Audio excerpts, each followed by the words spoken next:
and welcome to Power Reflections, a proud member of the Duff Network where we reflect on Wildbow's most Christmassy work as it releases. I'm Ruben Morehouse. And I'm Elliot Diebold. And we, as usual, are coming at you live in the Discord. If you want the opportunity to get your discussion question in last minute, make sure you join the Discord at duffmedia.com/Discord. You can join our live recordings every Sunday at 10 a.m. if you live in Australia. If not, whatever. Discord tells you what time it is in your time zone, and I think the Doof website does too. Yes, I think there's duffmedia.com/calendar will tell you the times of all the live recordings and stuff, I believe. But not to gainsay Ruben, just a heads up for everyone, next week's will be an hour early. So 10 a.m. every week, but not next week. I was looking at the thing that said, the note that said, remember to mention live recording an hour early. It just completely slipped my mind. But anyway, yeah, cool. So next week will be an hour early for those of you coming live. If you are not in the live recordings, this probably won't affect you at all. Yeah. But your punishment for not being at the live recordings is having to listen to us do housekeeping. We could edit it out of the episode, but I'm not going to. But we won't. Anyway, should we get into the chapters for this week? Yeah, let's do it. Before we get into it, can I just say, I don't know what it was about these two chapters this week. Because nothing like crazy happens in them or anything, but just like these chapters were so good. I fucking loved them. Yeah, you were riding the hype train. You were sort of just pinging me on Facebook throughout the week, being like, "God, Pale is so good right now," which usually is the sort of thing that happens. Like, I think it happened in the middle of arc 13 and the middle of arc 17. Like, the extra need to just insist how good the story is usually occurs in its heights. Whereas, this is a relatively quiet time for it to happen. Yeah, and I can't put my finger on exactly why. It just all was really good shit this week, wasn't it? It was, but like two very, not like huge hype chapters or anything, but just very good chapters. I think both of them also end in really like big, like hard hitting sort of aha moments, like the Samaniego one, then straight to the Kenneteers finding out about their evil doppelgangers. Yeah, you're right. Maybe it's the cliffhanger endings of them. I do love a good cliffhanger ending. And really, when reading a story that is being released live, cliffhanger endings are just like so juicy. Yeah, I mean, do you remember covering Pact? Like, it was every chapter ended in such a big oh shit moment, and it really carried you through that. And like Pale is very good at doing it too. Yeah, for sure. Anywho, let's get into the chapters, shall we? So 19.3, we begin with Avery. She's walking along the fence like a child before bumping into a kind lady with a huge dress, which gives me vibes of like being lost at the supermarket kind of stuff. I don't know if that came across to you as well, Elliot. Anyway, Avery befriends her in a classic Avery move. I got really stuck on the walking on the fence thing because we had a fence walking club at my school when I was in year 6. No, you didn't. What are you Yes, we did. About? A fence walking club? Is this a formal thing or just like a loose collection of people? There were about 8 of us. We had there was a guy in charge who like tallied how much fences we walked. What, like a teacher in charge or like another student? No, he was another student. Okay. Still, I gotta say, even so, this is very weird. I mean, it was very formal in the sense that, we were marking how many fences we were walking on, how much distance we covered, that sort of thing. You'd get handicaps based on how well you played. Par for different fences would be different amounts. No, it wasn't competitive. It was a very communal wholesome thing. I like that. Yeah. It was just sort of like, we all were just pursuing the interest of walking along fences. I mean, I do love walking along a good fence, I have to say. I've fallen out of the hobby, to be honest. I don't do it as an adult, and I should change. Well, yeah, you got your fill when you were younger with the club, I guess. Yeah, I've grown out of it, Interesting. Sorry, what were you saying? Yes. That's not in the notes. I just thought of that as you mentioned it. But yeah, that was my first thought when I read this. But I do really love Avery chapters that open like this, which is just like hard dropping us on a path and sort of having us on the back foot as we're like, oh, this is a path. What are the rules? Like, Avery's clearly comfortable, so there's not like this dreading tension, but there's still this tension of like, I don't know what's happening. Well, there's a great one that I think sums that up is like the scarecrow keeper bends down and picks up a sickle at one point, and Mm, Avery's response mm, is, "Oh, thank God, it was gonna be so much harder if she didn't do that." And yep. it's like normally the giant demiurge thing picking up a weapon isn't like a relief thing, so it's just one of those moments where you're like, "Oh, okay, that's good, I guess." Like, what is this? What's going on? Yeah. No, it's very fun. It's very fun to be in the perspective of what exploring the paths must have been like for the very early finders of just being like, what the fuck is this? Yeah, Yeah. yeah. Avery continues her streak of befriending literally every single thing that she comes across. And in fairness, it works out for her. So clearly the strategy is paying off. Yeah, I mean, it has it's always sort of been the Kenneteer signature move, but it's so very much the Avery signature move, Yeah. especially. And I love the follow up we get from Jude later, where he's like, "How do you know the path's about to go?" And she's like, "I asked," and he's like, "I don't." Yeah, okay. Like, yeah, you Mm. just asked the giant scary find a killer. That Yeah. makes sense. Yeah, Yeah, it's wild that this isn't that being friendly to others, which is so clearly a top tier strategy, has not. I don't know. There haven't been more practitioners that have learned to do that. I don't know. I guess yeah, that's the whole yeah. point of this story. Yeah, I mean, it does kind of make sense that, like, if you're a normal person and you come in and there's the giant lady who can kill you or gives you the tasks that kill you on this path, you just assume that she's not a friendly entity. Yeah, I mean, I get it with folks like the ballerina, maybe who are like clearly hyper dangerous, but like even in the Tatooine path where there were multiple suns, I can't remember what it was called. Yeah, it was just Where called like the Three Sons or something, if I remember. Yeah, where Avery was like, "Oh, the burning daylight. That's it. Thank you, Charles." Where Avery just is like, "Oh, Yeah. how's it going? Like, Yeah. did you do what?" Like, that's such a minor like kindness, and clearly pays off, and it seems to pay off a lot. I mean, I'm sure this is going to permeate to the Garrix, for example, but like, it's weird to me that other finders haven't started to do this. Especially since it's like it's right there in Hazel's book that they all fucking read Yeah, that you yeah, yeah, just like yeah, had for friends sure. on the paths. Yeah. I do wonder if like part of it is not like a boon, but as in like the fact that Avery got her initial partner out of the Forest Ribbon Mm, Trail and made her mm. familiar. Like, there's probably a lot of these little reasons that like Avery might just have an easier time. Like, there's a chance that if Jude had been the one here first, and he was like, Yeah. yo, what up? The Scarecrow Keeper might have just been like, go fuck yourself, because Yeah, her I'm read sure on Avery is him. kind of building a name, maybe not even a name, but like a rut for herself as Yeah, somebody who yeah. That's talks to it. others. Like it's being This is a reinforced world by of the patterns. spirits. Yeah, exactly. A pattern. That's the word I'm looking for. Thank you. um, um, yeah. Yeah, I do love how Avery though, like Avery has this moment where when she's just like quickly answering this woman's questions and she's a bit Mm, like it just says Avery felt a bit bad. The woman had gone to all this trouble to rise out of the cornfield, be imposing, evoke night, put on her nice gateway to hell dimension dress, and she was just being bypassed like this. It's just yeah. like I love the vibe of like, oh, she went to all this effort to look like she was gonna send me to hell, and I'm just being rude. Yeah. Yeah, no, I can imagine feeling a little bit bad that you're just like effectively cheating at these which is kind of funny. But I do think a trivia related path is probably my dream come true. I love puzzles. I think that's Disagree. delightful. Um That's my Elliot, worst. I hate because I hate trivia. Also no, mm, I enjoy trivia, but I'm arse at it, so I require it to be zero stakes, like pub trivia, for it to be fun. mm. Well, how about this, Elliot?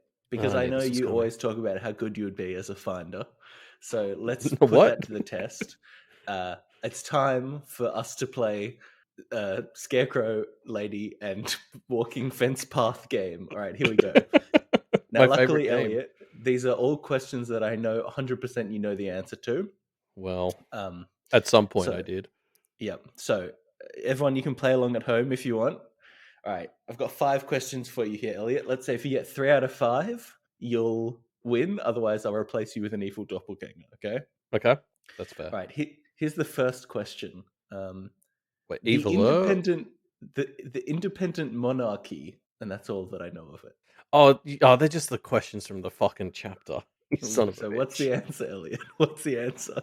Um, The Was that independent the one that was monarchy. just was that the one that was just a year, like 1462? No, unfortunately, that's wrong. Off to a rough start. All right, how about this one, Elliot? The Cornish prince. Um, okay, hold on. Just give me 2 seconds and a few Yeah, clicks of all right. keyboard. No googling, no googling. Just for what it's worth, the answer to the previous question Honor was and Sikkim. Yeah, I just found honor and worship from shame and pride. I've got the Okay, page open now. all right. I've Shit. ruined your See, game. now I know how it feels to be Yeah. the scarecrow lady in this path, because when you can just Google the answers, it's a lot less fun. All right, how about this one? In the 1883 novel. Captain Flint. Oh, all right. Well, yeah, this is I no can fun. read, Ruben. This is no fun at all. I give up on this game. Yeah, okay. Now I feel bad. Avery's right. Yeah, yeah. It Um, is it sucks asking trivia questions when people know the answers. I mean, I think it's funny that like Avery suggests to this lady that she needs to get new questions. I feel like there are a lot Mm. of other finders out there who might go into a murderous Oh rage yeah, at for Avery sure. I mean, like, suggesting that. she's basically actively saying, "I think it'd be fine if you like mixed it up and broke your pattern and potentially killed people." Yeah, like it's there are definitely people who would look very poorly on Avery for suggesting that. Hmm. But I really like this little idea that a bunch of these paths have all gotten their trivia questions from the same book of like lost trivia shit, and that's why it's like the same questions on like 50 different paths. That's so Yeah, fun. yeah, yeah. That is good. um, but yeah, so Avery gets fireflies as a gift from her new BFF, and she heads out of the path to meet her dad. And they prepare to head out after a quick phone call with Jude.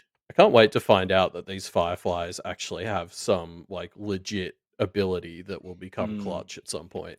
Like yes, even I'm that sure we're going to see stupid what they are soon. Yeah, even that stupid shitty knife became good at one point. So Uh, fireflies, I have hope for you. I saw a comment on Reddit saying that fireflies might be like other lost practitioners or potentially others from this path. Um, That's fun. yeah, so maybe yeah, I don't know what it would be like, but I'm excited to find out as well. Also, at this fast food place, Avery orders a deep fried pickle, Hmm. just continuing the very cursed food options that are What's wrong available in with the that? That otherverse. sounds delicious. I'd try that. I mean, just pickles are so gross. I don't- Well, you just Hey, don't like pickles then. It's not the fact that it's deep fried that's no, causes the problem. but also just like this is because this threw me for a real loop when I went and visited New York all Hmm. those years ago. Was yeah, people would just buy whole pickles. Like it's not a tiny sliver of pickle in a burger, which I can like not quite get behind but understand. But like just munching down on a full on pickle is so cursed Why is that cursed? They're because they're nice. gross. I got given a jar of pickles by my neighbor the other day, and it was such a treat. You just eat them Oh straight from the jar. no, no. This, Hmm. Hmm. in fact, now that we're having this conversation, I think this has come up on Pale in Comparison, and Malia and Jenny are also as cursed as you are. Apparently, Yeah, I think. they also apparently really love spam, so I'm Yeah, not picking exactly. the right That's side the here. company you keep. um, so yeah, I guess we'll see this from throughout the chapter a lot, but I really do love the vibe of Connor here. Like Yeah. throughout this entire chapter, Connor is so fun. He's just like he's so in it, and so he does so well. I kind of want him to become a practitioner, maybe. See, I'm just really gelling with him as like Avery's not really a blackguard as much as just like aware sidekick. Yes, And what's yes. fun is I think he's pretty comfortable there too. I see no reason for him to awaken because their current balance of him just being her sidekick seems to be working for both of them. And Yeah, no, it does and suit. it's working for us. So yeah. Giles Al refers to him as Avery's intern, which I think is very apt. Yeah, But he's great. Avery's Anne's intern. An intern can't have an intern. That's a good point. Uh-oh. Can an intern have an intern? I don't know. I All don't right. think so. We'll report back next time. So yeah, this chapter basically is now Avery going on a bit of a errand run where she just visits various people, which is classic Avery. The first group that they meet is the Council for the Local Indigenous Canadians, to aim to just kind of keep them in the loop and see if there's any connections and bridges that can be built there. Yeah, as you sort of mentioned, it's like this is the part that kind of sets up the structure for the chapter, which is, Hmm. I mean, we talked about how each of these chapters, like first chapters post time skip, is like our reintroduction to each Kenneteer and like where they're at, how they're doing, and this is like one of the most Averyest Avery chapters, where she's got her fucking checklist of all the people she needs to go and see in the chapter. Um, Mm. like she's had a lot of chapters where she's just been buzzing around between groups, but this is one of the most missiony focused, I guess. Like she's very intentionally got like a list of places and she's driving around with Connor. It's yeah, Avery seems to be doing pretty well. Yeah, she's definitely having a good time just kind of visiting folks and building bridges. It's very classic. Yeah.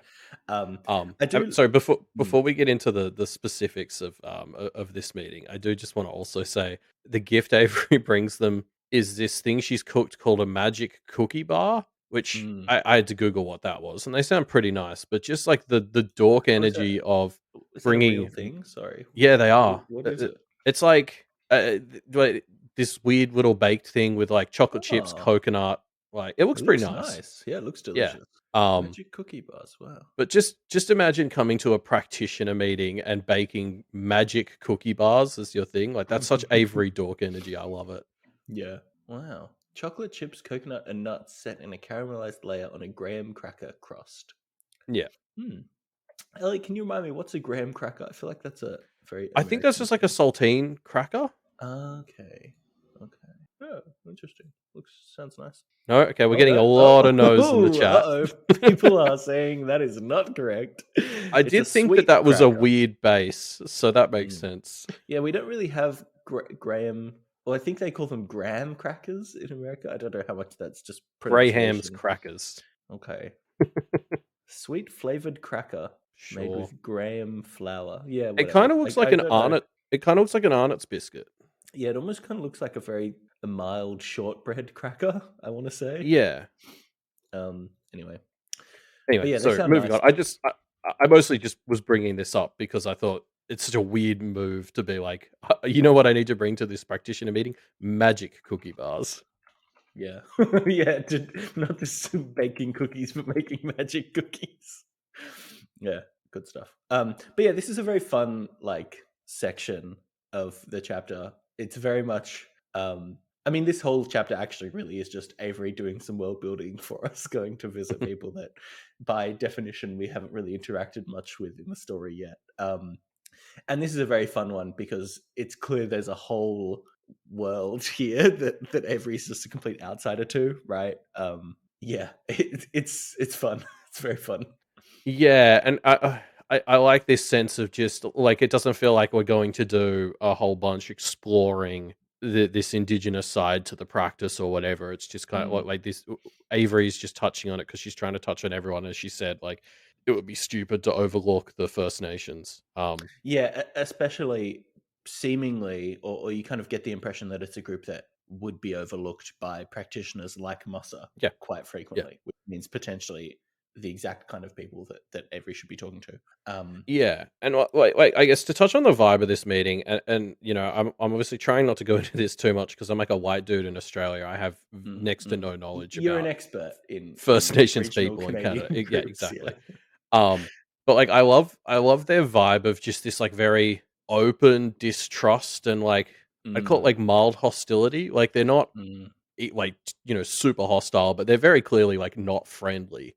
Well, it Um, seems like somewhat a generational thing. Like Mr. Harlow, who true. clearly seems to be The head, yeah, the head here, exactly, but also kind of very respected, very powerful, kind of old elder in the group, seems to be very presumably based on his life experiences, rightfully distrustful yeah. of outsiders coming in.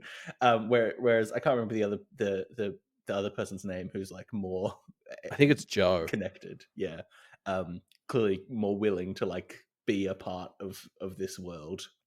Yeah, and I mean, I think that part kind of maps to what I've seen interacting with like Indigenous councils here in Australia. Yes, yeah.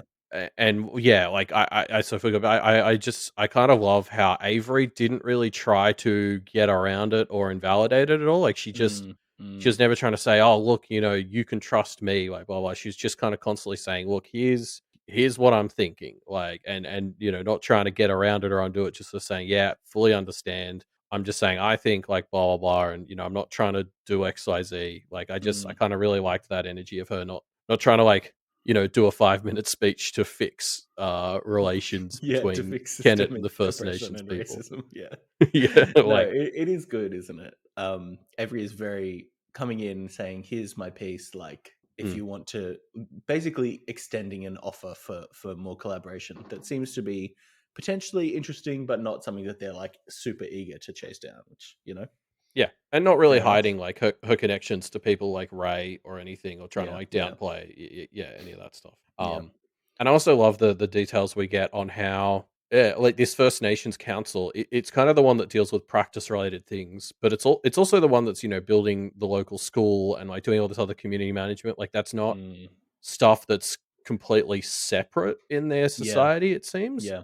which just like really vibes so much with, everything we've been learning in these stories, and like the idea of like what practice and practitioners and the seal kind of are, that, when you interact with like the First Nations group, it's much more just like part of life, so to speak. Mm. Yeah, and their relationship with the practice isn't bound by the seal because obviously that is an invention that kind of postdates some of their traditions, right? So I found that Mm. very interesting. I know I keep saying this in the story, like it feels like this is something that is such a deep world, and we're not going to actually have the time to explore it in this story. But I said that last time about Liz's evil school, and we'll see that clearly is going to start to play a role. So But I I don't think know. unlike Liz's school, I agree with you on this one. I don't anticipate a deep Indigenous or First Nations practice exploration in this story, and Mm, we could both be wrong this time. But yeah, I don't know. It just feels more like a thing we're getting a hint at to like sort of help us understand that there's more options out there. yeah, Um, yeah, but I for think as sure. well, like, and that does sort of make sense. Like the council talks a bit about how they work around the seal, or how the seal interacts with them, and I guess that makes Mm, sense because my understanding is like the way that reserves work up there is that there is essentially tracts of land that kind of the First Nations cultures get to decide how things work there, like it's their laws and mm, stuff. mhm, So kind of tracks that in those zones, the seal would hold less sway, but mm, presumably there's limits to that imposed by Canadian or American governments and stuff. So yeah, I mm. don't know. I know next to nothing about this, so I'm like wildly speculating. But yeah, But yeah, it seems like a very interesting area of the story for potential exploration. I really enjoyed Mr. Harlow's entire vibe in this chapter of basically being like Avery will mention something and he'll just be like, "Do we know this? ugh. Do we know who that is?" Like, it's so clearly he just does not care about this world that Avery is such a part of. Yeah, it seems like this Joe guy is like, I mean, for want of a better term, their Avery, like the person who has their ear to the ground and knows what's going on around them. Yeah, Which is why he's the one who kind of is very much like, yeah, I'll call you, and like seems to really actually be interested in what Avery's offering. yeah, yeah, definitely. So we'll see how that goes. Mm. Avery and her dad head to the next stop, but on the way, get a call from the phone lord. Avery attempts to ignore the call, but the phone lord becomes more and more desperate for a friendly chat. I do love how in this Avery chapter, more than even most other Avery chapters, very extra specifically going around and meeting all these people Avery's been desperate to get in communication with. Every single time we get the one person who she's actively avoiding and screening their calls. Yeah, I love this. It's a very funny call for you to make. Like, yeah, Avery is going to try and connect with people that she hasn't been able to get on the phone, and then we see this from the other side, and it makes it kind of sad from the other side. The way they treat the is just not fair. Yeah, well, because all of this, it's all people who don't really want to talk to her, and she has to win them over. And she doesn't give the dropped call the same due Exactly. diligence. How cruel. All he wants to do is call her up for a friendly chat on the phone, and instead she breaks all his phone booths. Yeah, fucking vandalism. She broke her deal with him. Just, yeah. Yeah, Is Avery a terrible person? I think so. More at 11. Mm. Um, Anyway, actually, I mean, but yeah, I guess speaking of breaking the deal, so we do learn that Millie got out and has rebound the Bjorgman. nice. Well played, Which is like, Avery. yeah, it is good, but, I mean, yeah, it's interesting, like, Avery's obviously straight up avoiding this dropped call guy now, and we know he was part of an alliance, so there's, like, at least now an alliance of lords who are going to actively be hostile towards Kennet, the Kenneteers, Mm, seemingly. mm. So that's seems like it was kind of unavoidable, but not Yeah, like not that's great still. it's just like it's a weapon in Wildbow's arsenal. It feels like now for Yeah. we've got a bunch of powerful lords out here who hate Avery specifically. Yeah. um, I want to again just give a shout out to Connor on this one. Like, again, he finds himself in this wildly terrifying situation and is suitably panicked by things like half dressed bodies falling from the sky, but also just kind of like is able to stay on task and Yeah, help get them out of there. yeah. It's like he panics, but kind of keeps it together, which Hmm. is very fair. I love at the end of it where he's like, he asks her for the post situation report, and they was like, "You were in the situation." He's like, "Yeah, talk me through it though." Anyway, which is such a reasonable way to be like, Avery, what the fuck just happened? Yeah. Also, obviously, shout out to Killwagon, who I think the quote is he smashed through about 100 payphones, which Yeah, is kind of wild. To like, I didn't really catch the number 100 in there on my first read. And reading on the second time, I was like, wait, 100 payphones? Like, that's a lot of payphones for him to smash through all in a row. yeah. What a tank. Um, Yeah, well played. yeah, absolute ledge. I'm glad they've stayed in contact with him. Like, and I hope we do get to see more of him. Yeah. So they get to their next stop, the house of Mr. Knox, Fort Knox, they call it. And what better way to break into Fort Knox than with two dragons? So Avery summons the Tearaway Kid to give them some impressive costumes. Um, we got to talk though. Like this section opens with Avery chatting to Raquel, and it's obviously a hilarious exchange for a bunch of reasons. But I do just still love this energy that the Kenneteers are like friends with Raquel. Like I have to assume, maybe not so much these days, but like in general, I assume Massa is not thrilled by this, especially because they're the ones who are getting her into movies and turning her into a little cinephile. Mm, Um, but I like again, I think we called this out like 2 arcs ago. There was like Macaulay's friends with Verona, Raquel's kind of friends with Avery, like yeah. all were sort of, and then I guess we've got the Teds with Lucy, like that. The Kenneteers are turning all of the daughters of the head of the Muscle contingent against them, and I just love that. Yeah. Yeah, no, Um, it is wonderful. yeah, like I hope we do get to kind of see Raquel explicitly turn away from her uncle at some point a bit. Mm, And I love how she I love this moment where she's like, "You can pay me back by getting your sister to, like, release more of her podcast." mm. And Avery's like, "She did say that she wasn't doing it because she has exams." And I remember Pale in Comparison took an episode off a few weeks ago because Malia had exams. So I feel like Yeah. this is Wildbow telling Malia This is an to drop in-story out. burn on Malia. This is a direct attack on Malia, I think, Yeah, yeah. yeah. No, and obviously the bit at the end where Raquel finds out that she doesn't even listen to Sheridan's podcast. And Avery's like, "Bye." Yeah. Um, yeah, it's a good sequence. The fact that Raquel is very obsessed with this podcast is quite delightful. Yeah, and jackpot for Sheridan because I don't know how many listeners Sheridan has, but Mm. if you have like one listener, but it's someone who can bankroll you like Raquel at patreon.com/doof media, like that's the Yeah. dream. Yeah. Getting one rich, niece of a local power broker. Yeah, exactly. Yeah. So yeah, this chapter again, like we really are just seeing a lot of the wonderful connections that Avery has made. Like the Tearaway Kid basically just comes in and does a favor for Avery here with no like. There's no like, Yeah. oh, I'll give you this in exchange or whatever. It's just like the Tearaway Kid comes in and is like, oh yeah, here's some crazy powerful shit. Have fun. Like it's wild. Yeah, well, because And she's just established this rapport with all of them. Like the Tearaway yeah, Kid was like that a few arcs ago. Like at first, he do you remember when she was getting him to spy on that person, and yeah, everything he was like, "You need to promise me you're going to go find, his weird bird his city bird lady," girlfriend. Yeah, and it was like, when things started, he was very like, "Okay, we can do this, but I'll do that." And it's like she's like kind of proven that she's on the level, and so now yeah. she can just kind of call in favors because they know it'll go the other way too. Yeah, legit. Like it's very. It's nice. Like, obviously, these first 3 chapters of this arc have all been like, let's see post-time skip Kenneteers and how they've grown. But I really Yeah. loved this one. This one was definitely my favorite of, like, the stuff that Avery pulls here is actually so incredibly powerful. Like, she is legit hardcore powerful. Yeah. Yeah, absolutely. And I mean, like this whole favor based thing, like I remember she talked very explicitly about this in Arc 13 when she first made that deal with the Garricks for the money on the promenade. And Mm, she said to Miss, I don't want to be somebody like, can't we just do it for each other as friends? And Miss and Toad yeah. Swallow were like, no, it doesn't work We're like that. You need to dubious. establish Yeah. things first.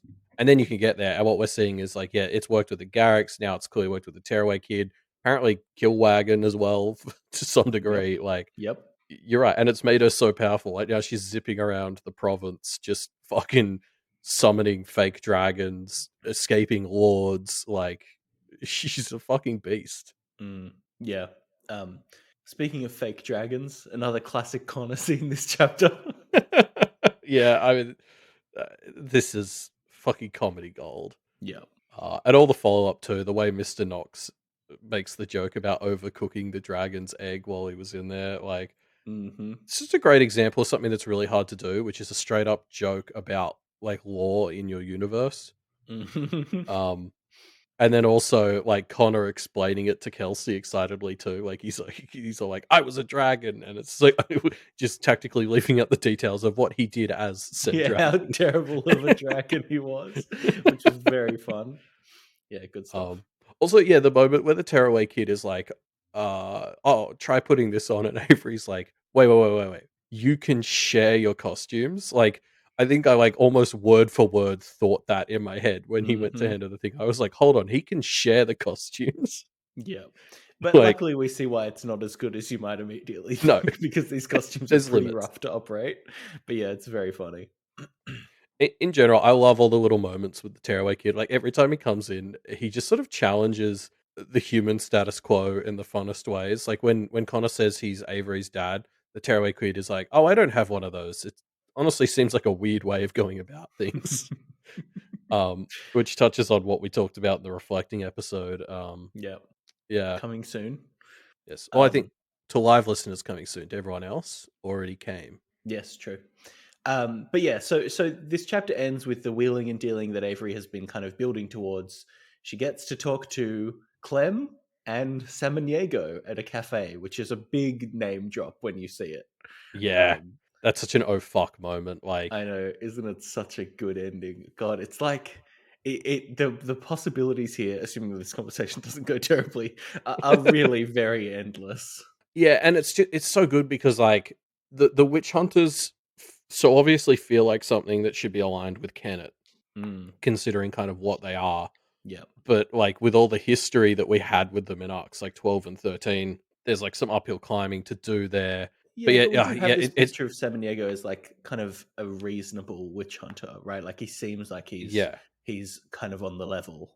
yeah. Like I I guess agree. that's because the people that we met, the witch hunters that we met that were closest to Samaniego, also felt like the most reasonable ones. Like the guy who could sniff out crime, who seemed like Yeah, pretty chill, and also was kind of a slightly higher up in the vibe. Like we don't really know that Samaniego will be chill, but kind of get the vibe that the people who do better in the Witch Hunter organization have been chill, apart from the Montreal yeah. faction who seem separate. Well, that makes sense. I don't think you could run an operation like this and survive without essentially being able to run it, like a business, right? Like Yeah, it's yeah. it reminds me of like a lot of the times when you hear about like real life organized crime, the organized part is really key there. Like a lot of them operate like a business and less kind of crazily than it's often made out in Hollywood movies because it is actually their livelihoods and it's more successful if it's more stable. Mm, So like I've almost feel like with Samaniego, it's going to be that like I'm sure he's not going to be perfectly reasonable and just instantly forgive the deaths of his people, but like he's willing to work with people like Bristow, so he clearly is willing to cut deals. mm, yeah, yeah. It's interesting. I don't know. I'm just very excited to see where it goes. Who knows what it could actually be? Again, assuming that this conversation goes well. Yeah, yeah. It's such a fun follow up. Like we talked so much about the witch hunters in arcs 12 and 13, and they'd kind of fallen into the background, and we wanted them to come back. And this is just the most oh shit way of Yeah, that occurring. It's so yeah, fun. yeah. Although I do want to point out, it's interesting that Avery didn't want to bring her parents to this Mm, because I mean, what we don't have the read on Samaniego yet, obviously, but like I might have thought aware parents would be something that might help with witch hunters generally, as mm. aware, like, themselves, like, another person like, I guess Avery being able to come in and sort of say, "Yeah, I'm not, like, an established practitioner, I'm somebody who's here to help people. Look, here are my parents, I Yeah. made them aware." I mean, it could go the other way, but I would have thought that would be an option to consider. I think the gut feel is probably just that this is a potentially dangerous situation. Don't want to bring her dad into the midst of this. I don't know. Yeah, Although yeah, Clem's there, so maybe it's not too bad. yeah. Which Who I knows? assume Clem he wants to, like, start dealing with Clem, which makes a lot of sense. Like, Mm, she finds tons of cool shit that they could use. yeah. Like, that Yeah, seems like for a sure. mutually beneficial business arrangement for sure. Yeah. God, just imagine how fucked the witch hunters must be at the moment with what Charles has done. Like, Yeah, it's gonna be legitimately. so fun to see where Yeah, they're I'm at. As really excited like, to see where they're at because I'm sure they're in fucking trouble right now. yeah, like that's the thing. I think we could sit here and talk for 30 minutes about stuff I want to see from the witch hunters relating to Yeah, like their interactions of the story so far. And that, yeah, that's another one. Like, oh, it's gonna be so good. yeah. Before we do that, though, let's get on to our next chapter before we stay here for half an hour talking about witch hunters that we'll probably see in the next few chapters. Um, 19.4, we're back with Lucy, who is continuing to track this unnamed so far technomancy other. Horseman insists that he comes along, but Lucy is reluctant to put another pet dog in danger. She's Yep. not a fan of dog fighting, effectively. Whereas obviously the rest of us support The it. rest of us, yeah, we love it. I play Pokemon, okay? Uh, but yeah, I mean, Horseman is making some very good points here. Lucy's like, "Oh, this thing can kill you," and Horseman's like, "Yeah, that means we're equal for once," which is like a very good point. Yeah, and I guess in Lucy's defense, you could say she's used to fighting like that, and he might not Mm, be. Like John thought a lot about that in his fight in break 5 or whatever. How he wasn't used to fighting like he had something to lose. So, like I do think she could have continued going down that argument, but like yeah, in general, I think like you're right. There's this super interesting relationship with the dog tags that Lucy kind of thinks about here, which is like John was obviously like a big protector and father figure in her life, and now she's surrounded by these guys who kind of remind him of her, but like that relationship has been flipped. Like we've talked about this before. Now she's the one providing them with guidance, yeah. and specifically this chapter really starts to I think parallel her relationship with them with like what Jasmine's going through with Lucy, where like Mm, Lucy's trying to care for these guys, and she's torn between like she understands they need to grow. Like as Horseman says, we're meant to learn how to become our own Johns. And yeah. she's like, "Yeah, I get that. I just don't want you to get in trouble or be at risk when you do." Which is a bit Yeah. like Yeah. that's not really possible. Like you can't have your cake and eat it too. Like that. And I just think that's so fun because this is what we've been talking about with Jazz for the last Yeah. arc. It's a Is great pull. Lucy has kind of adopted the dog tags and is going through her own version of Jazz's stuff, and that's Yeah. just so fun. Yeah. Like I can't wait to see where this sort of goes. Yeah. It's very eager. It's very interesting to see where this is going to go with Lucy being the parent figure here. And it's such a messy, like a sort of parent or guiding relationship because also they kind of remind her of the guy who was that for her too. Um, Mm, sorry, I'm yeah. just moving a cat. Classic. And Get out of here, Verona. Am I right? and then also like I think it's funny because Lucy's also kind of doing parenting on hard mode because her like children in this analogy are literal war dogs. Like Yeah. they're they're going to get in danger. Yeah. Yeah. But on the flip side, they can't die. So, I mean, except in some Usually. situations like this one. Yeah, usually. So, maybe it's Sorry. fine. They kind of can parent themselves. Yeah, I just want to bring up the moment as well where Lucy tells Horseman not to come to the fight and to go do something else instead. He's like, I'm going to do that, and then I'm still going to come anyway. And Mm. Lucy's like, oh, she fought the urge to swear, I blah, blah. And I was like, oh, come on, Lucy, as if you haven't pulled that same shit on everyone like 100 times in this series. Like, Yeah. Yeah. No, very true. It's like she's getting a nothing I taste of enjoy her own more. medicine here. Yeah, nothing I enjoy more than like somebody in a story having to deal with somebody doing the same shit they pull all the time. It's just the best. Yeah. Um, so yeah, Lucy re-engages in the fight. She pulls some foxy moves against the other and its new cabal, and the Turtle Queen helps, agreeing to give back whatever she takes over, and no further investigation of that is needed. Yeah, we'll talk about that in a bit. I just wanted to call out this Reddit comment I saw that I loved, which is Lucy has this bit as she's chasing this other where she thinks, "Why is this thing so fucking extra?" And as forward discussion on Reddit pointed out, she's asking this while wearing her witch's hat, her fox's mask, and using like magic to chase after it. Like Mm, again, pot calling the kettle black there a bit. I think. yeah, yeah, definitely.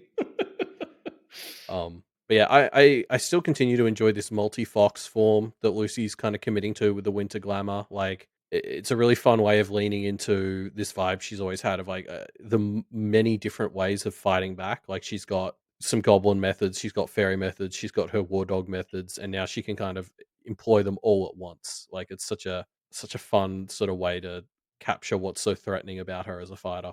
Mm, yeah, she's got some really strong battle combat versatility. Yeah, like great. I mean, this chapter becomes a full-on Lucy fight against this thing soon, and it's Mm. wonderful. Yeah. Yeah. Can we talk about the Turtle Queen again? Because every time the Turtle Queen comes up, we have to have this conversation about how fucking powerful and scary the Turtle Queen is. um, it's crazy. The Turtle Queen feels like she could solo this entire thing and not even break a sweat. And also just casually does wild, like taking over of people in the town, including Verona. It's wild. Yeah, but again, I'm starting to turn around a bit, and maybe this is just the trick You're Wildbow's falling playing for the on me. trap. Yep. Yeah, but I'm starting to see or feel like we are heading along the path where like I could learn to trust the Turtle Queen. Hmm. But I guess to talk specifically about her like power in this chapter, I think what's really fun is like because they do really need her to fight this thing because its thing is also that it kind of is trying to take over this space, and that's obviously Yes. very Yeah. much her shtick. And they bring Monty in, who's obviously good at doing something Yeah. similar. And there's this really fun kind of game of Splatoon in the office building later, where the Yeah. three of them are taking over the spaces. Yeah. I can't remember if No, it's here or in that office building bit. Sorry, I'll let you finish. Mine's a bit of a tangent, so I'll let you finish what you're oh, saying first. mine was a tangent. I was just going to say I'm still hoping we get three-way battles in Splatoon 3 next month. Oh no, that's definitely relevant to what we're talking about. No, I was just gonna say, like, this bit where I think it's here, it might be a little bit later on in this section, where the Turtle Queen starts taking over the Cabal members, and it's like she takes over one, that one stabs the second one, that one kind of picks up a third one, Yeah, and like she her just kind of positive takes over feedback this loop. army. Yeah. It's Yeah. wild. It's very scary how quickly and effectively she does this. While also Lucy says to her, "Oh, can you go do this other thing?" And then she's just kind of doing it as well. Like she's just like multitasking, doing these crazy things. You know, Mm. multitasking. I don't know if Wabo has thought about this before, but the ability to multitask and control various aspects feels like it'd be a really strong power in the right situation. Yeah, it could be Um, terrifying. yeah, I don't know if that's something that Wabo is interested in exploring, but it's kind of scary. Um, yeah.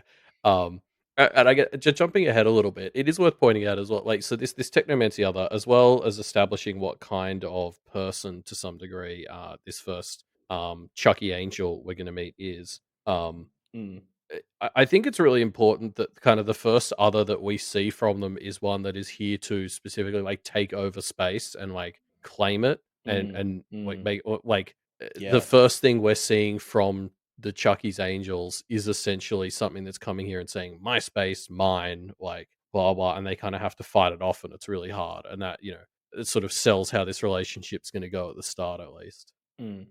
Yeah. Yeah, let's talk about this other because I think it's become pretty obvious what the next conflict in the story is going to be. Lucy calls Wallace her guy in the chair who reveals this is a video game thing, and of course, just like in real life, it becomes clear that the villains in this story are gamers. What else would it be? It's very Yep. realistic. Gamers have always been the real enemy, and it's about time this story reminded Hmm. us of the Hmm. fact. And yeah, I think it's worth us pointing out. Should I drop my prediction on you now, Elliot, or should I drop my prediction on you later? Yeah, I go for it. All right. Here's my prediction. Who do we know in story who is a gamer who's been around for a while and has a connection to Kennet / the Kenneteers. Declan.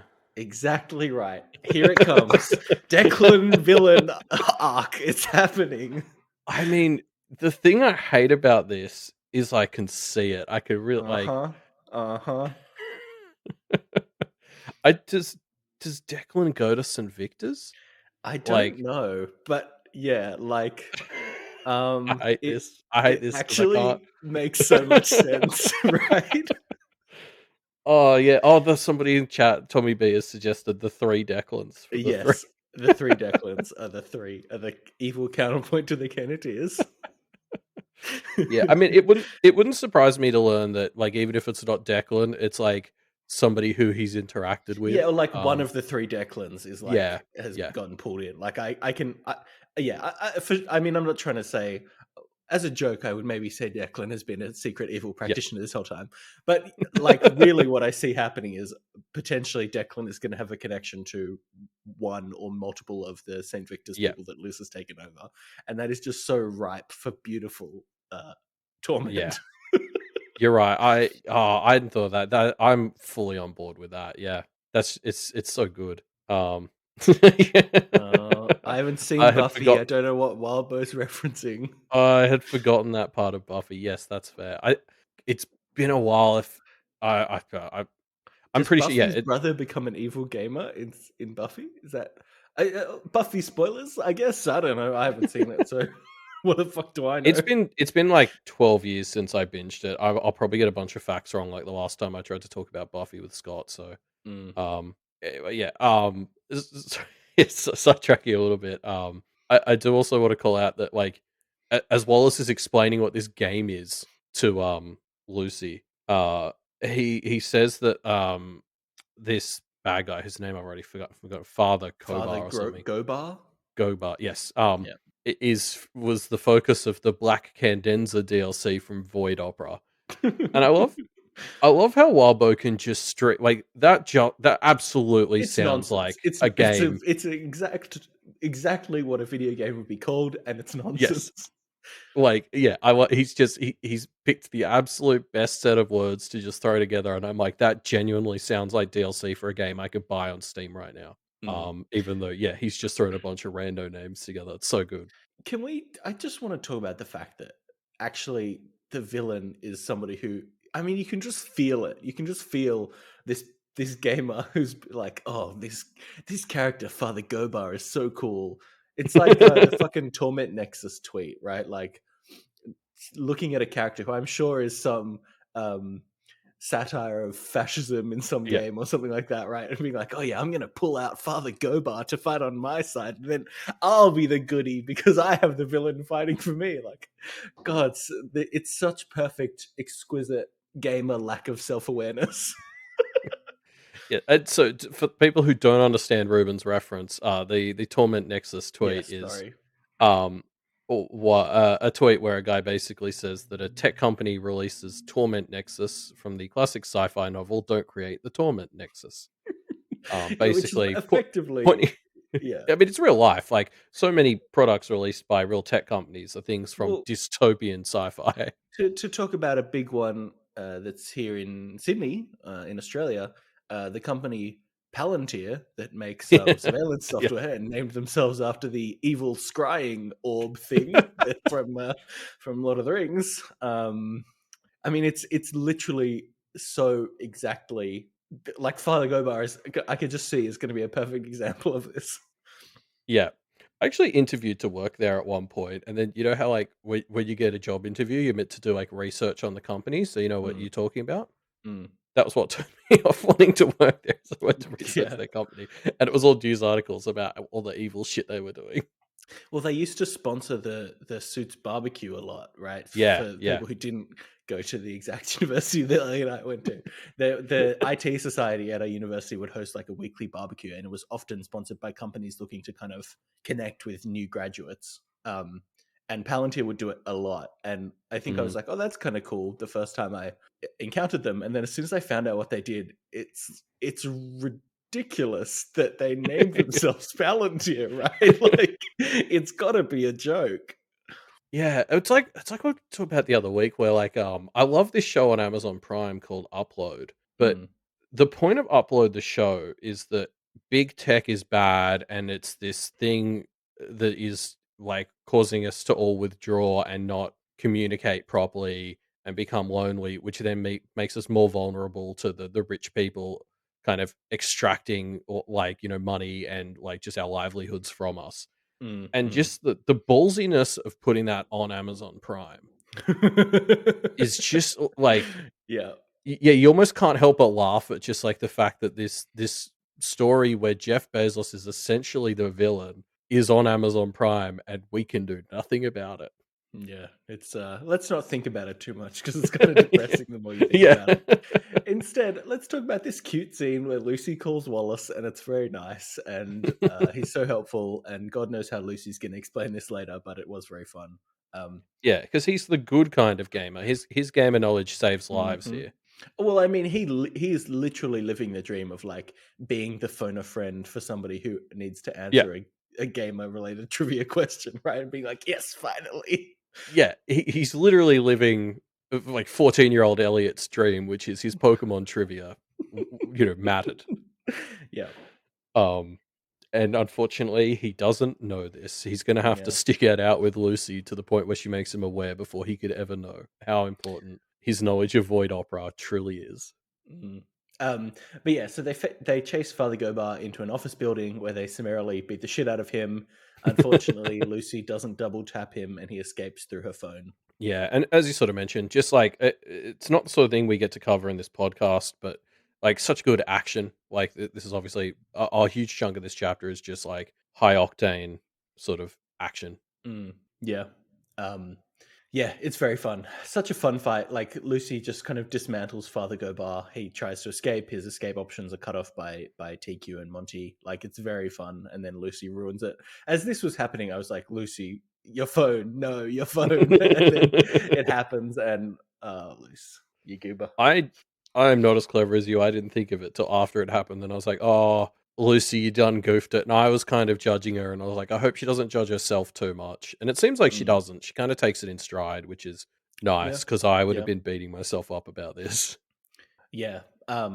So yeah, they follow Father Gobar into the digital aether, and we get our first look at the digital aether. Uh, Yes, In there, they fight finally. Gobar again, and Horseman comes in with the big goblin gun to take care of it. Um, so first, can we just quickly mention again the TQ takes over Verona here, and it's so fucked. And Verona doesn't seem to care how fucked it is. She's just kind of like, "Oh, that's cool," and Lucy's like, "No, no, no. This is what this is very dangerous." See, I had the opposite read. I thought Verona was really freaked out, and Lucy was kind of being like, Let's just stay on mission and talk about this later." Like, as like I think Lucy describes it to her as you went from a girl who's really into cats to being all about turtles to back again, Mm. and, and Verona's like, I was turtle queened, and Lucy's like, yeah. So what we gonna do? And she's like, wait, wait, wait, I was turtle queened, and I got the vibe from that Verona was like kind of found it a bit exhilarating. I don't think that Maybe that's not. true, but I think fear was Right. probably the primary reaction, and then yeah, Chat is maybe coming after down on your side here, so I think you're right. yeah, I mean, honestly, I don't like. I definitely agree that once she knows a bit more, Verona might not be as against the idea as you'd expect. But I think right now, because I think the weird thing is that Verona doesn't even remember it, and like that's the part that I Hmm. think really would scare me is Yeah, that you don't even have knowledge of the possession. yeah, yeah. Um, No, for sure. Yeah, so I guess to sort of touch on again, like is the Turtle Queen going to kill us all?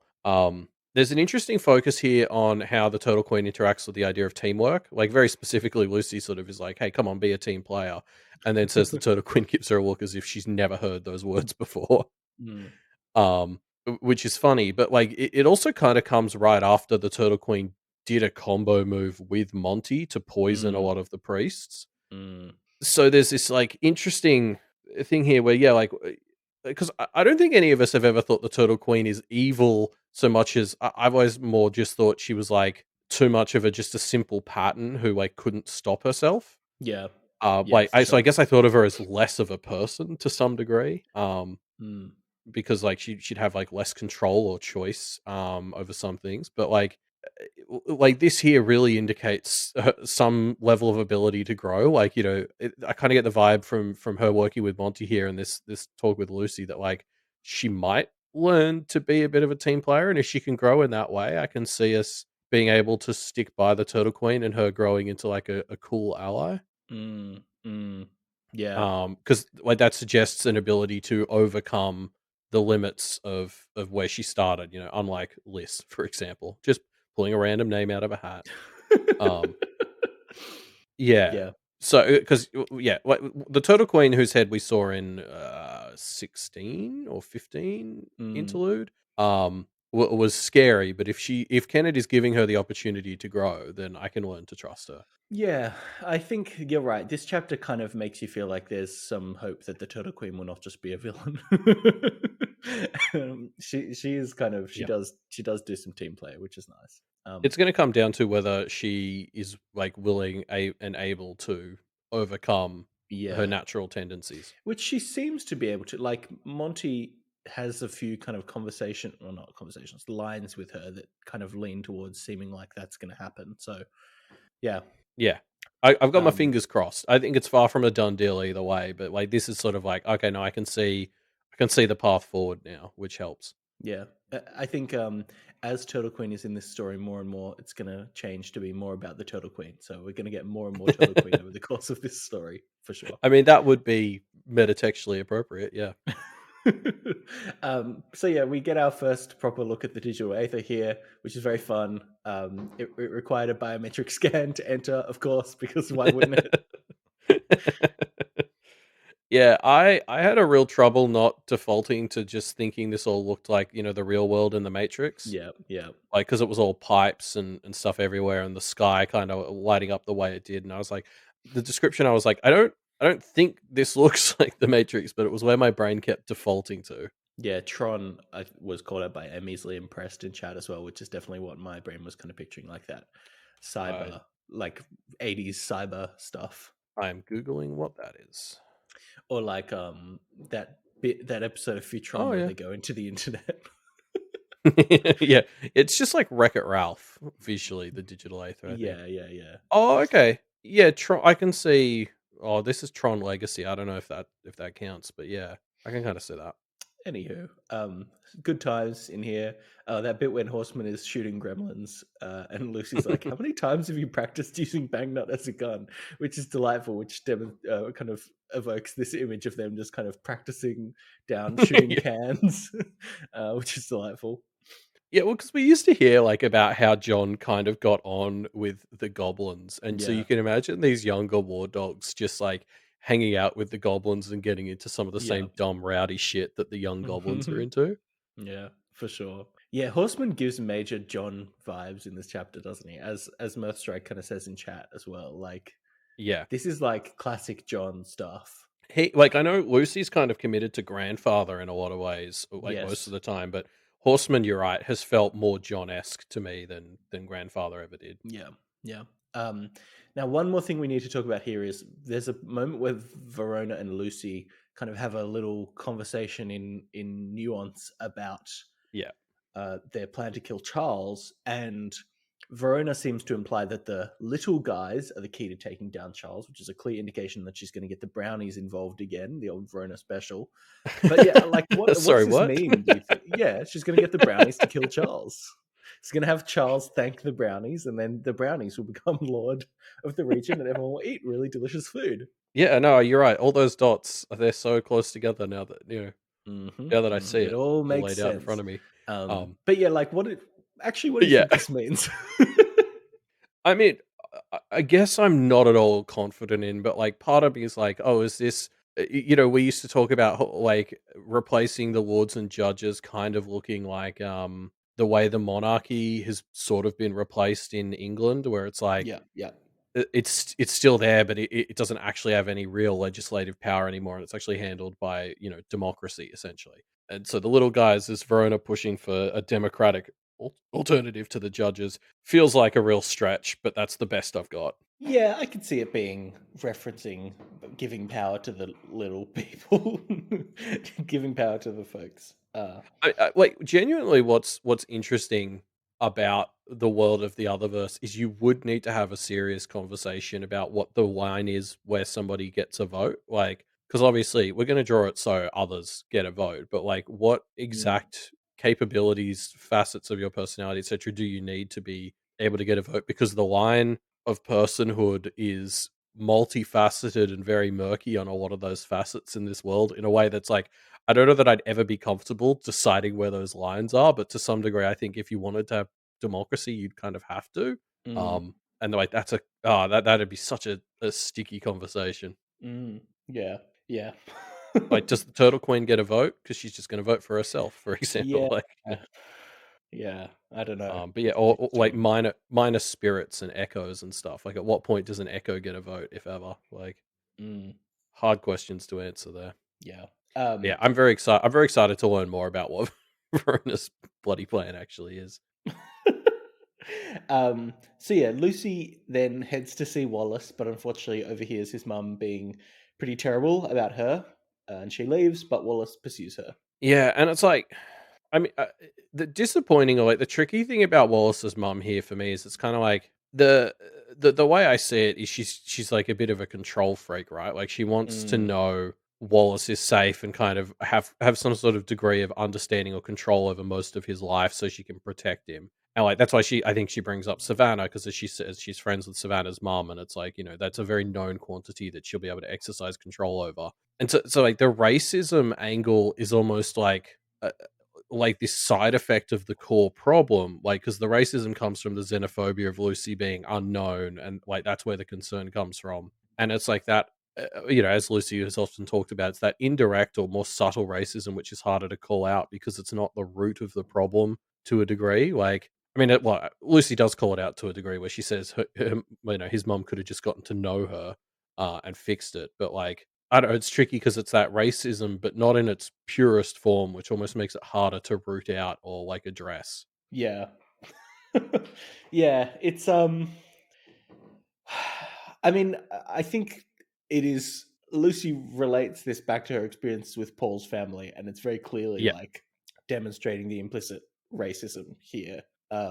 But you're right; it is as Lucy has talked about in the rest of the story. Like it's so insidious in the way that you can't quite argue against it without pointing at the wider picture of how it keeps happening across different people and different yeah, situations. Like, because it's not like my understanding is that I wouldn't say Wallace's mum is saying don't date Lucy because she's black. She's saying don't no, date Lucy because I don't know stuff about her, and the reason you don't know stuff about her or whatever is because she's black. or even Um, the like, she might not even have that thought if it was a little blonde haired white girl, right? exactly. Like, Yeah, you know, yeah. um, Exactly, yeah. yeah, It's just such a yeah, it's such an interesting problem because she's not walking around with a Confederate flag, just outright sort of saying racist things. It like which gives her that little bit of leeway to not realize that she's being racist, which makes it like kind of harder to really confront the problem. And mm, like, this is so much of what Lucy's been dealing with in this story. mm, yeah, yeah. Um, but yeah, Wallace passes the Paul test, let's call it. Yeah. So well played, Wallace. Yeah, because I was 100% on Wallace's side here. Like I very much, I mean, I still do this with my mom, with the vibe of where she brings up a point that you've fought over a bunch of times, and then she brings it up, and you just like ignore it and just like brush it as like, yeah, yeah, whatever, mom. Like Mm, I very much get that. So, I think when he runs after Lucy and is like, this is why I did that. I was like, I think that's as well as you could really play it because I'm not going to blame a 14-year-old for bucketing his mom doing this as something where he's just going to ignore it because I don't know that there's another solution. mm, Whereas like in Paul's case, like, he's a full-on adult, and when his parents attack his family like that, he's in a position to, tell them to go fuck themselves. Um, yeah, whereas, Wallace has a different power dynamic with his mom, and I get making the decision to just brush her off. yeah, yeah, yeah. So I yeah, think like he's only the 14. reason He he doesn't. wins. Yeah. So yeah, the reason he wins is because he runs after her, which is like the right call because he's Yes, like for sure. fine to ignore or whatever when it's just the two of them, but then he has to come and tell Lucy. Yeah, he has to communicate The with Lucy, and he situation. does. Yeah. Yeah.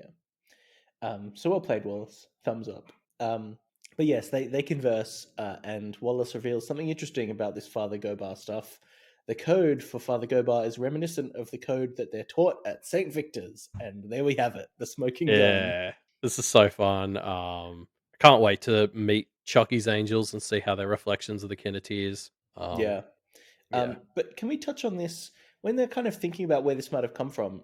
Lucy and Verona think that this might be related to the Pyramid Head other that Avery fought in the BHI Civil War, yeah, which seems to be maybe not the case if it's. yeah. I'm assuming that was just wrong. But it Yeah, makes sense that they thought that because I like that's definitely the line I was thinking along last week when we talked about this probably being like Freeman. yeah. And it wasn't really until they started like, when Zed, I think, starts talking about how inefficient it was this chapter, where I was like, "Oh, okay, no, it's more likely the St. Victor's kids." Mm, Um, but, like, I think without sort of that detail, like, speculating that it's related to the only other rando technomantic other that's attacked you makes sense. mm, yeah, yeah, yeah. I don't It is know. a shame, though, because I do wanna know where that wait, who sent that pyramid head? We've never had that answer. Yeah, like is the connection Freak? Is the connection? I Yeah, don't I think don't know. Freak It was at the doesn't seem like the BHI. connection would be Liz or Saint Victor's. That feels wild, because that Yeah. obviously doesn't match up timeline wise. No, it must just be somebody else at the BHI that it hasn't come up again. Um, Yeah. but yeah, no, I think that's just a fully separate thing. Once we learn more about where Father Gobar came from, I think my interpretation was just they were wrong in that speculation. Mm, But yeah, I can't wait to see like Chucky's Angels or our evil Kenneteer doppelgangers. I'm just part of me's assuming there'll just be three of them. Like, but there's no reason there'll just be three of them. It'd just be funny if there were. But I just love this because like conceptually, you think evil Kenneteers would have like been something that would happen quite early in the story. Like it almost seems a bit late on the one hand for this small town to have three evil opposite practitioners or whatever. mm, But what's going to be fun about this dynamic is we've already seen with Father Gobar. One of the things that's going to define these Chucky's Angels is they're incredibly powerful upstarts because they've got really powerful benefactors, which is what the Kenneteers were at the start of the story. So it's gonna. I feel like we're gonna get this really fun reflection where it's like the Kenneteers are going to have to be going up to these new Chucky's Angels and be like, no, no, no, you don't understand. You've been brought into this world by wild and out of control others who are evil, and you have to trust us. We have experience in this world, and we understand what status quo should be. Like they're going to be on the other side of the whole first half of this story in a really fun way.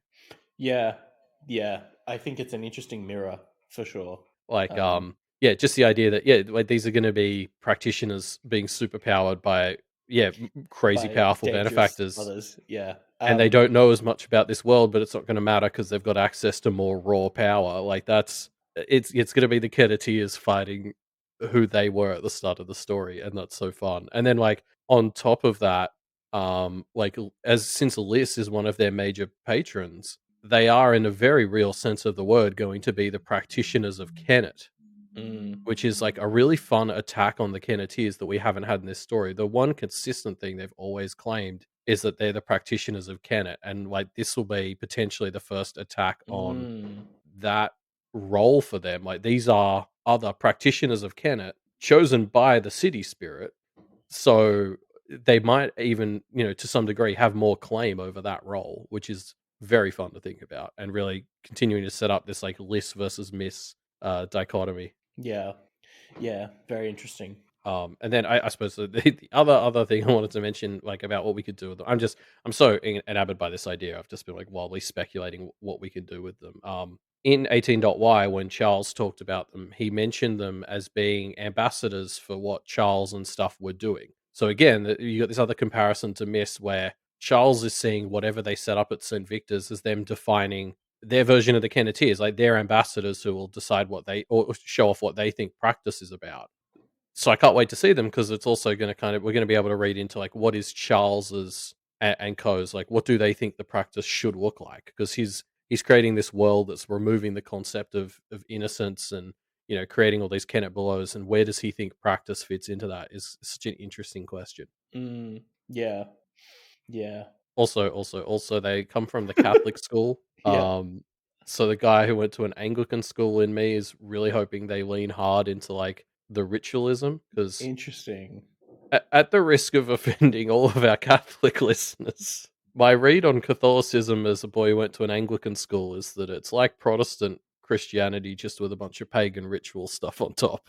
Mm, Um, like Catholicism's always seemed much more rooted in a lot of rituals than most Protestant stuff. So I'm really kind of keen to see it maybe lean in that direction. Although if Catholic schools are anything like they are here in Australia, over in Canada, there's not really any guarantee that they're hugely Catholic as people. mm, Um, yeah. but uh, when, when I went to a Catholic school here in Australia, it was like I wasn't really Catholic, and you didn't really have to be Catholic, but you still go through like a lot of the ritual stuff, so that like I would still expect students from that school to be have an easier time leaning into more ritualistic stuff. Yeah. Yeah. Yeah. Well, I'm so excited to see it. Like, yeah, it's very fun. Yeah. But yeah, I mean, we'll have to see it next time, I suppose.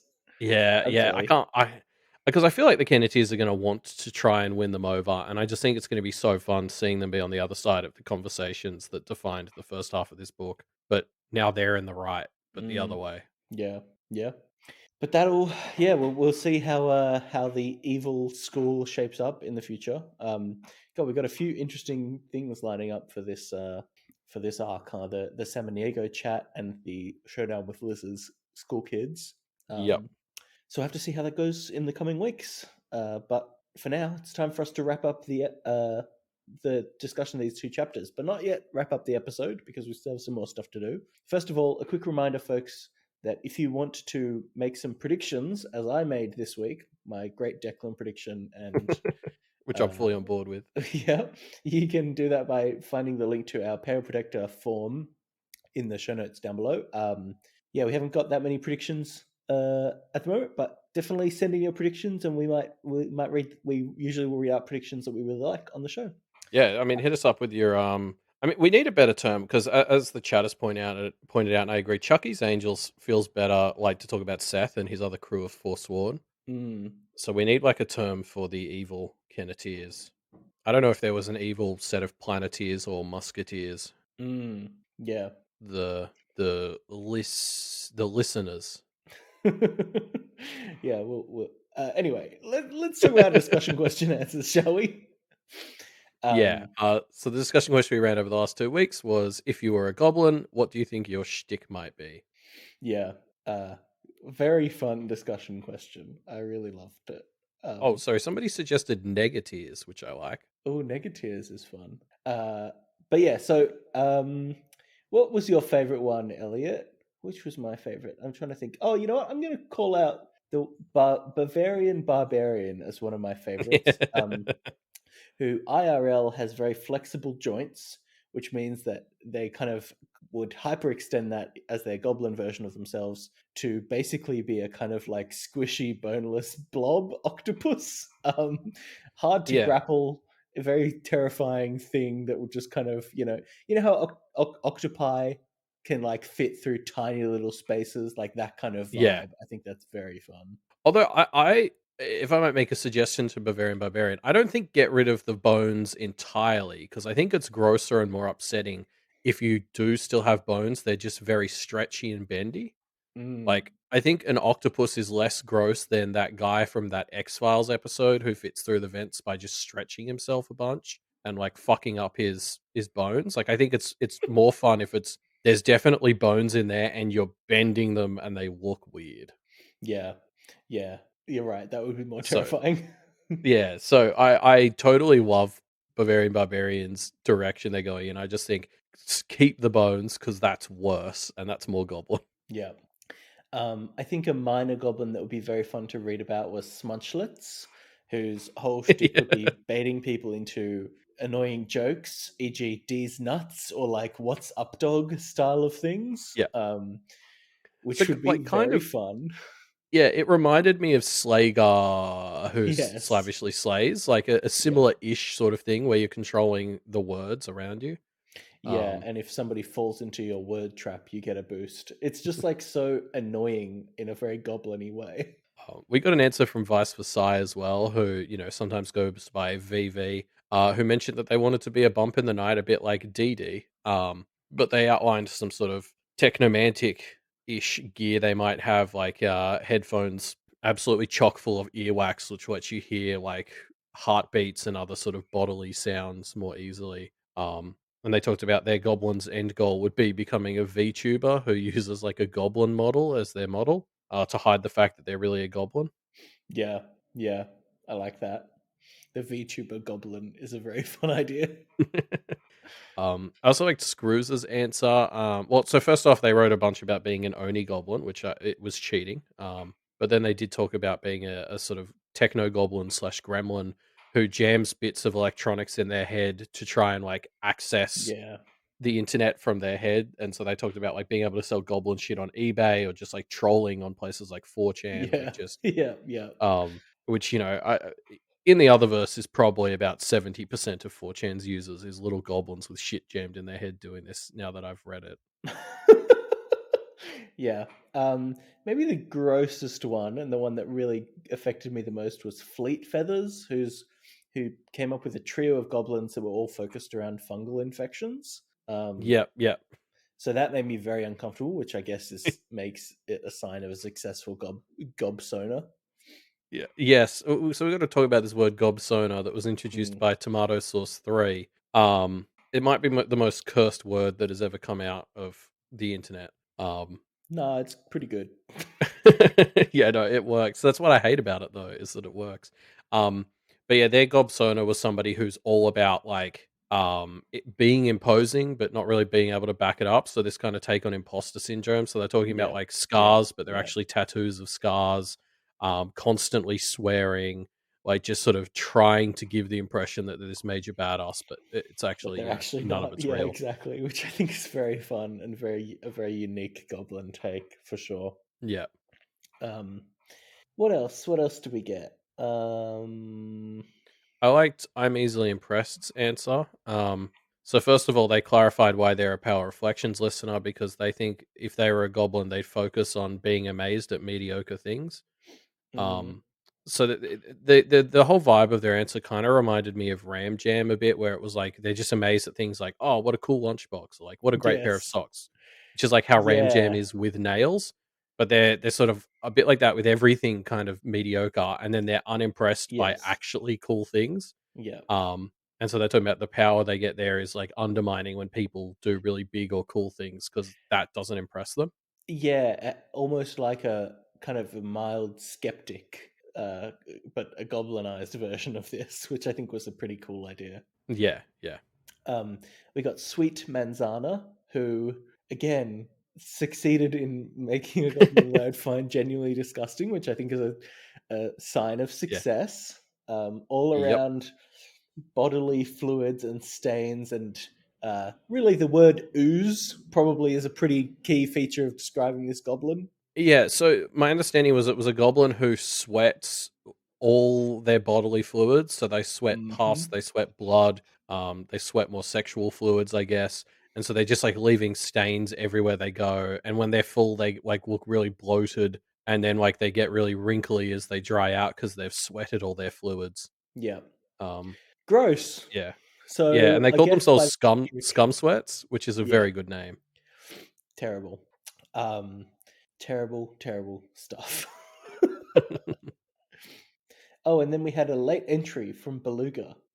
Beluga's goblin form would be really themed around. I guess the way I describe it is like finding the weak link in a chain and breaking it, like always breaking weak things, which is kind of heartless from Beluga, I gotta say.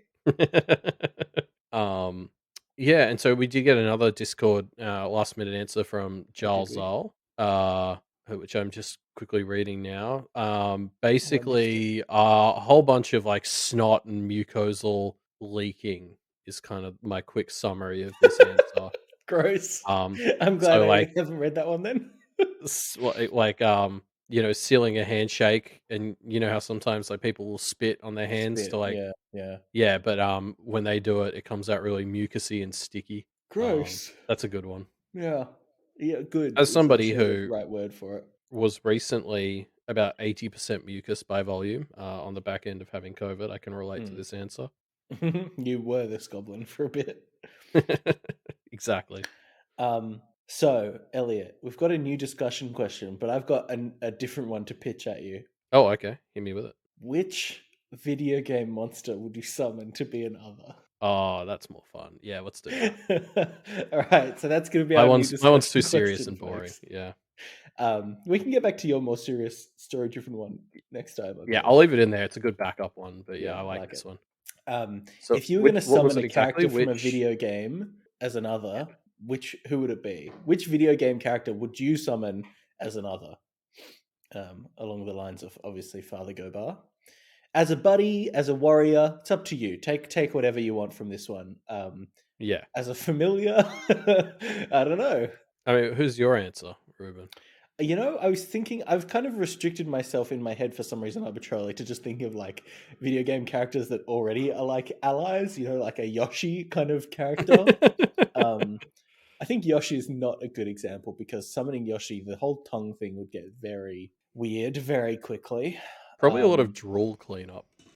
Yeah, yeah. I don't know. I wonder if there's an interesting thing you could do with if you had Master Hand summoned, and then you could like not just like control a fighters and kind of bring toys to life vibes. Maybe Gino from Super Mario RPG. I don't know. All kinds of options. Yeah. So I guess hit Do you us have an up with your answer, Elliot? answers. Who would you pick? Oh, no, I feel like I'm not remembering most of the video games I've played, so I'm struggling Mm, to think of mm, what I'd want. I mean, obviously, there's a lot of Pokemon to choose from. Like, I feel like we'll get a lot of Pokemon related answers. mm-hmm. Um, I don't know. I mean, yeah, I guess it does depend on what you want to do. Like, if you want to fuck shit up, you could go for like Kratos or Kirby or something. Yep. If you want to jump around in markets, you might summon Aladdin from the old Super Nintendo Aladdin game. He's very good at swinging around on windows and things, if that's what you If I would do. is summon Navi from Ocarina of Time and stick her on your enemies. Anyway, so leave your thoughts to your answer to that discussion question in our discussion thread, which you will find linked in the show notes down below. Yep. Don't forget to check out our Twitter. Yep. We post memes there pretty Every regularly. single day Yep. at Powerflectcast. We've currently got a series going on. We got some extra materials leaked to us by the leakers, so we've been posting those. Yeah. Very exciting stuff. So you can get a preview of where the story's going from here on our Twitter feed. Yeah. So stay tuned for that on our Twitter feed. But yeah, if you want to check out other more about the Duff Media Network, you can head to duffmedia.com. You can find there all the things that you might want, including a hot new recipe for magic cookie bars, which is coming soon. So make sure you check the website every day for that. But you can also find information about all the other great shows on the Duff Media Network. Yep. And, while you're in love with the Doof Media Network, don't forget to hit up our Patreon, patreon.com/Doof Media. Do what Raquel would do. What would Raquel do? That's the lesson from Pale, I'm pretty sure. Yes. Support be our big supporter. If you're in the market for somebody to support, of course, why not check out Wildbow's Patreon at patreon.com/Wildbow. Elliot, do you want to give us a great joke to take us home on? Something about the St. Victor's kids, the Negatiers. Yep. And that's it. Yeah. That's very your good. turn. Thank you. That's the joke. No, That's the joke. that was perfect. I think, and with that, we'll see you next time. Bye, folks.